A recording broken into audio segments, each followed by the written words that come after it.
trying to talk vaguely is difficult when you want to name names and point fingers. I had a conversation at a round table, literally. The environment was not appropriate for the conversation, but it happened. So it was kind of funny when it did. So one gentleman that I know, in respect, because the reason for the season is the birth of Jesus Christ. Now, he didn't say this out loud, like I'm talking now. He just said it kind of, quietly into the table. He never looked at it, And if you're, I met all kinds of Christians, loud and proud to, what have you. But I thought it was a little bit passive aggressive for somebody who is naturally outspoken or open, type of person. So I had to throw in my 2 cents. I said, well, scholars and archaeologists said, hey, his birth wasn't December 22nd or 25th. It was actually the November, or actually the fall or spring. It had nothing to do with winter at all. And you got a little huffy and puffy about it. And another gentleman kicked in. Another gentleman I respect. Very enlightened individual. Very high up in the order of understanding himself and the consciousness and the world and universe type of person. So he hit the old universal perspective, which was neat. I could see it. I sensed it before. Seen it before. Talking about the divine. But the problem was when you deal with people who regurgitate what they speak, in particular with the, Jesus is the holiday type thing, they're probably going to come across with people like that is if you throw the Bible in front of them, they won't know what the fuck to do or how to look it up. Let alone, they'll rely on someone else to interpretate for them. If something be that complicated, I don't need a goddamn book in front of me to tell me how to live my life. I'm about the here and now. I'm not going to worry about a death cult. I'll join something else. But I'm not going to worry about a here and after. But another thing was, we're talking about different world religions, and as well in this conversation. He goes, well, of all the religions, this one has the promise. I bit my tongue. Again, I highly respect this guy, but it's really hard not to sit there and want to make comments like, well, Dr. Seuss doesn't want you to have, eat green eggs and ham. Then he mentioned something that came up. These are segments I'm just remembering. About that God was a jealous God because no all paths lead up to him, up to the mountaintop to God. And so the other gentleman kicked in, and he explained the divine, and again, he's really enlightened individual. The problem is, he too is very focused as to what he's about and what he does. As universal as he may sound, he has his focus. I had an acquaintance we were talking about him actually. Acquaintances goes, well, what's the difference between you and him? And I said, if we were in Star Wars, he's the Jedi and I'm the Sith. We believe in the Force. We just have different avenues of taking it or going to deal with it. And that's how I summarized it. He actually thought it was funny, and he understood too. Hooray, Star Wars. But when you're dealing with, in this case, I dare say, a passive-aggressive Christian who will express his viewpoints to expect to hear yes, sir, goes challenged, will not know how to cope with it, or didn't know how to cope with it. He mentioned about the jealous God part, and I said, yeah, look at Sodom and Gomorrah. And and it's hard not to jab comments in like peace and love and God there, huh, or something. It's really tough to do.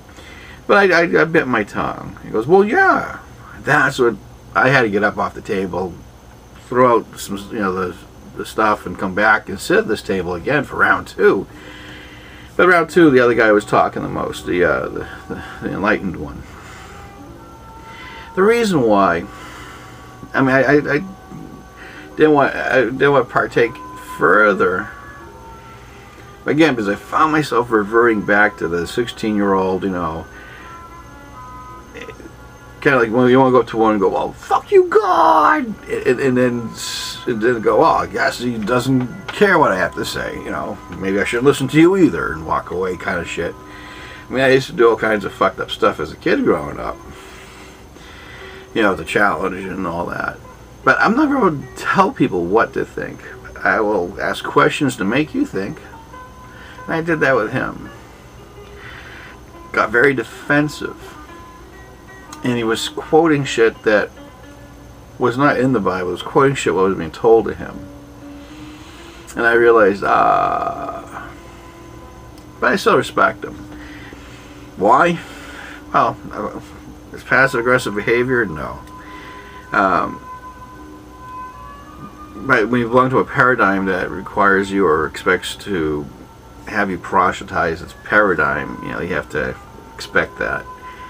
But but it worked for him. Now, the people I know in this round table, it's like the top of the iceberg, the peak. I don't know everybody's lives. I don't want to know everybody's lives. I'm there for a purpose. When I'm done, I'm moving on. It's like summer camp. Just there for a short time, and then off I go. And so, whoever, the Jesus guy, let's say, I only know a small portion of who and what he really is, as a person. And so let's say he grew up a hellraiser. We grew up a junkie or a druggie or an alcoholic.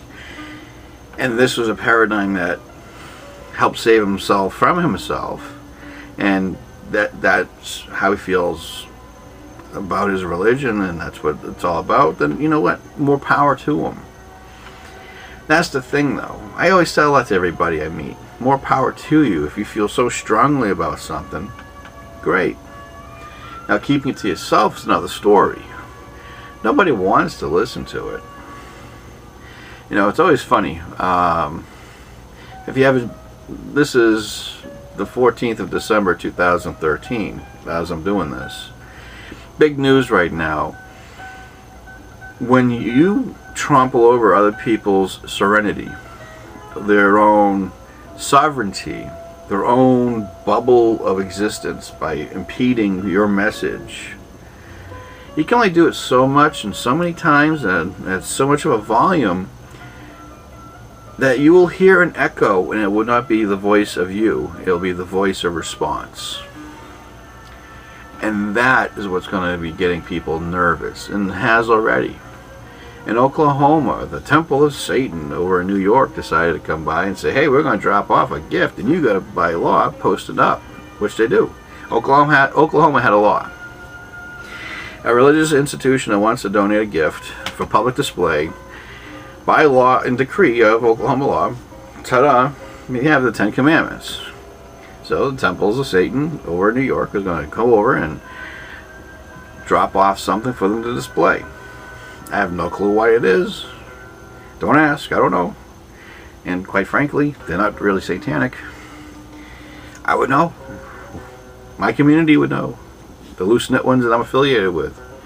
What we do know is there's probably an atheist group that took on Satanism as a exploitation of the dichotomy. It's a recognized religion, or anti-religion, if you would. And because atheism, by many different states, believe it or not, is not recognized as a religion at all, you get discriminated against. Fuck you, you're an atheist. Now, if I'm a Satanist and you discriminate against me, you're going to jail, or you're going to lose a lawsuit and make me a lot of money. So, these guys decided to go off and find that what is the adversary part of this particular paradigm for the 10 Commandments? Satan. So that's what they've done. And they went off and they lashed out. So, but most of the time, pagans and witches, Satanists, Druids, the whole occult community, the whole occult world, usually does kind of keep quiet about who and what they're about, unless it's a high holiday, like Halloween or the equinox or solstice. And some other groups with the moons and what have you. So they'll celebrate and they get recognized for that celebration, and they give way for that particular holiday. They come out in public and they do their thing.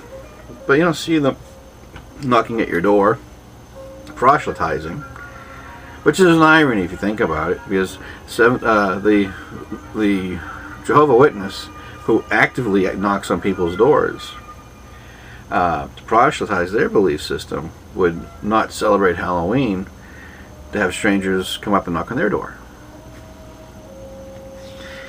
But anyway, back on topic with my round table. I do find it funny when people want to push things not on you, but slip it in the conversation like it's going to be in the sinews of your mind. So maybe I am the echo of the voice that's not being broadcasted, but the voice that's got to return with a response. Eventually and essentially, it's going to happen. Like with the issue of the Ten Commandments. Fine, it's there. Awesome. Now everybody's going to be there. Chapters of the Quran, Satanic Bible, Shinto, Wicca, paganism, any religion's going to show up, put their stuff up there. Why? Because if you do it for one, you have to do it for all. That's the whole point. That's why the government's not supposed to recognize a particular religion. But I don't want to digress further. But what's good for the goose will and shall always be good for the gander. So if the government steps into that direction, they're going to step in a big pile of poo, and they're going to get in a world of shit for being into that affiliation of a paradigm. But, you know, we don't live in a religious free world in America. We live in a Christian world that believes in totalitarianism. Seen it firsthand. So when people think that you have to do what's right because it's, you know, God's way of doing it, and you're like, fuck you and your God, they don't know how to handle it in a government setting because I'm right. So I do find it funny. But I still respect the gentleman that I did have my conversation with at the round table. Because the one who talked about it passively, aggressively perhaps, I know he believes, but I know he doesn't know why he believes. When I mentioned again about, he mentioned, God was a jealous God, and I said, well, yeah, look at Sodom and Gomorrah. Look how he treats his people there. Oh yeah, yeah. I don't think they listen to what they actually say. Hear me out. If you're reading a book and it says something, something, something, something, and you just simply repeat it, repeat it, repeat it. Not being Catholic, we did it all the time. Every midnight mass at Christmas, you repeat this fucking thing over and over again. By 15 years into it, even though you do it once a year, I had memorized. Did it have any meaning to me? No. You mumble this shit out and you spit it out and off you fucking go. But that's the thing. Even today's Christians will do the same thing. They get the same message drilled into their head over and over again. They repeat it, or the lessons being taught. They'll nod their head. Oh yeah. Not really listening to the words, but hearing the words. What happens when you're a free thinker? You fucking read the words. You listen to the words. You comprehend what's being said. And then you question it. But that's about persons, not about paradigm. Churches fuck things up all the time, even though I created a church. The thing is, when you have an inclusive attitude about, well, especially what I'm doing, you have to accept all different levels of crazy. And I'm not talking Christian. I deal with everybody. You can imagine the conversations I have with people on the phone. Well, let me tell you, I can give you an earful. But there it is. It's about their own paradigm, their own belief. But I have to give out some credit to the guy who, even though he did passively aggressive, put it out there. He was stared at the table. He didn't even look at me or looked at anybody else in the conversation. He just kind of was talking to his lap for a little bit. But, you know, he has this thing. More power to him. But I guess when it comes to mutual respect in the world, people are going to need a fucking hard lesson or a backhand inside the head to get that mutual respect earned, not given. So yeah, the Satanic Temple will be dropping something off at the Oklahoma State Building. There is a Jerry Springer episode of beer cans, a 6-foot pile of beer cans. It's going to be some other capital, either Washington or Massachusetts, I forget where. I mean, there's literally other things going to be put next to the Ten Commandments, because once the government allowed one, they allowed all. And when they allow all, everybody's welcome, whether you like them or not. And so, as they say, once Christians take over the government, they think they're going to do good for God or the Christianity. They have to understand the Pandora's box that they open up, and they don't. They hear, they don't listen. Because of that, you're going to hear another voice, the voice of many. And that voice will be echoing back in response to the diatribe that we are listening to for over the years.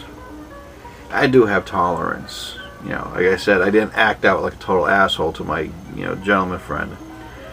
But in the same respect, I did have to listen more than speak. In the second half I was there to understand his mindset, who he was, how he acted, what trait did he have compared to other Christians I bumped into, to find out where he is at.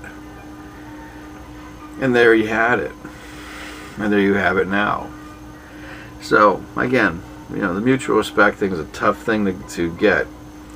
And the funny part is, I don't hold back as to what I believe and how I believe, as long as people ask me. But if they don't ask me, I don't proselytize it. But if someone tries to jam down a religion or their paradigm into my face or down my throat, I'll just simply tell them, it's not what I believe, but I appreciate your efforts. And if it goes further in the conversation, I still can handle my end of the conversation. But when I start using their own texts and question about their foundation or what they believe in, they don't know how to hold their own. And with knowing that, and you out there who know this, keep that to your advantage. And bottom line, again, it's all about your personal way of thinking, your personal direction, where you want to go, your own center. I believe in working in for yourself, and then you work your way out. That's just how I am. But to each onto their own. And happy holidays and Merry Christmas, and of course, winter solstice. Take care, and I wish you well. Bye for now.